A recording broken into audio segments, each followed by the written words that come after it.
We've got 2 new irons from TaylorMade, which I'm really excited to talk about because it's not often we get to talk about new irons as they're on a 2-year life cycle. So we've finally got to the end of the two years. Say finally as if that's a negative, because I actually really liked. QI iron's been great for us, like big story around straight distance in there. That story doesn't change going into 2026 for us. You know, we still talk about straight distance. QI really did kind of champion that with the OptiFace technology going in there, you know, different thicknesses across the face to make sure that each iron is as straight as the next. You know, we'll hear those stories about people saying, oh, I hit my 7 iron straight, but I sliced my 5 iron. So OptiFace really helps in there to help that with people. So we've carried that through into newer product, but just really kind of going, right, what else can we do to make this product better than what QI was? Yeah, and it's almost difficult to do that because over the last few generations, going back as far as Sim, you then go into Stealth, really good iron, going to QI.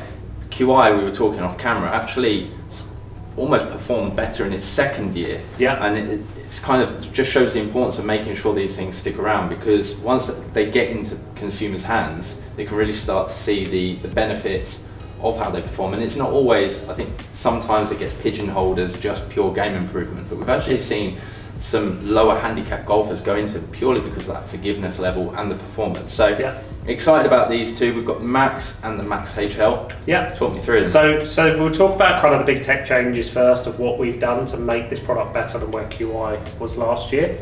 So firstly, we've changed visuals on there. You know, for me, it just looks like a better product out there, sits in the bag a lot better, looks a bit more premium, more like a forged product in what we see with our P series lineup. We've also changed head shape on these 2 models. So we've got Max HL.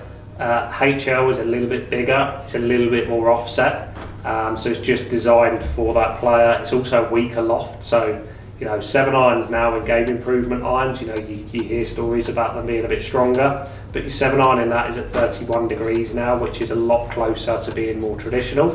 When people come and have a fitting with you as well, they'll see, you know, we have our Select Fit pack where we can try irons at weaker. We can go 2 degrees weaker in our fitting pack. So they could try that iron at 33 degrees, which is the same as our players' irons. But it's in a game improvement head, so it's going to be super easy to launch in that Max HL. Yeah, but HL actually stands as well for high light, not high launch. It's a lighter head weight than the Max. So again, it's about producing more product. But the biggest tech story change for us, and it's, you know, with our product, we like to try and point to it with the visuals of this, because a lot of what goes on is internally. When you look at the back of this head where it says QI, there's a black piece on the back there. Yeah. That points to where we've moved the echo damping system, or say we increased the echo damping system.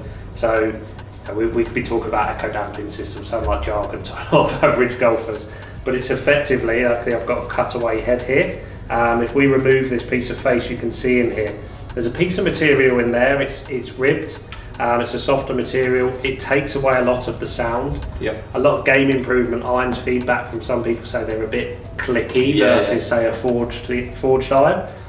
This echo damping system removes that sound to make it sound more premium.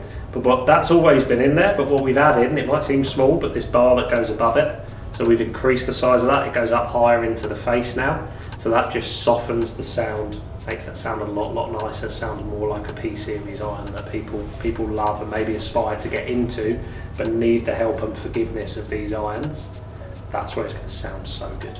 Okay, that's great, Lee. So you mentioned about the look of it. So yeah, to me that is a far more premium look than before. If I'm right in thinking off the top of my head, it was more of a carbon wrap. Yeah, so we had the carbon cap across the back of the head, just to kind of give it that. So it's called a cap back design. You think of a traditional cavity where you can see the cavity.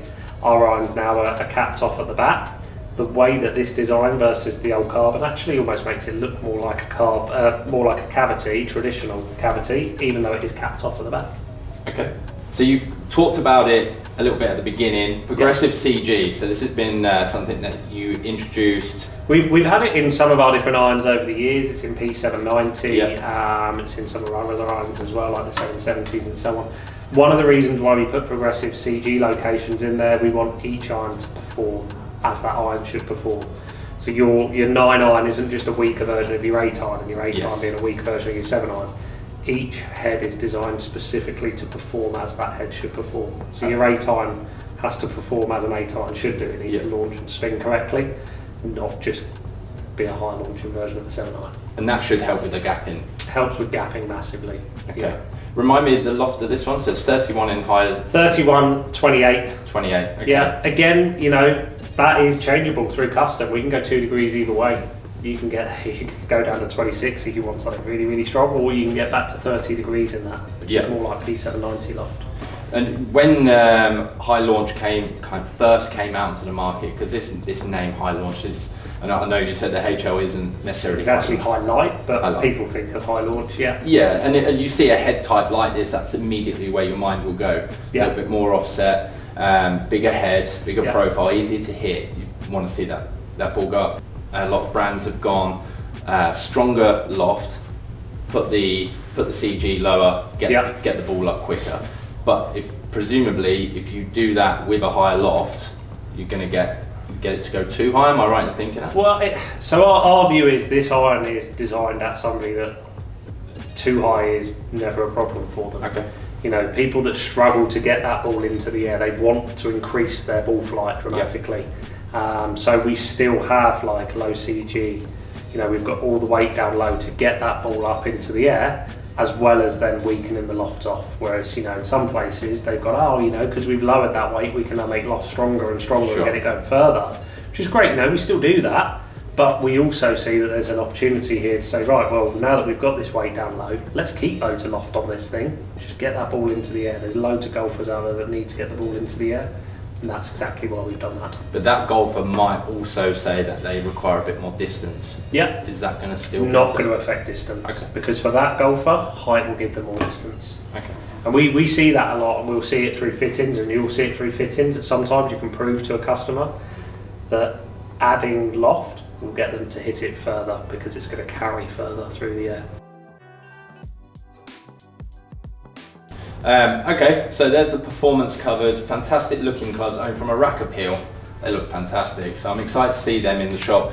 So in terms of the colour, it's slightly different, isn't it? So this is more like a chrome versus satin, would you say? Yeah, just again, it's just that different design on the to make them look that little bit more different, because one's oversized versus slightly smaller. So you'd identify that on the shelf as well? Yep. Okay, perfect. Talk to me about fitting, so shaft options. Yeah, so shaft options, I mean, we do any shaft, any head, any shaft you can get in any of our irons, you can put into any of these heads, so that is available to you.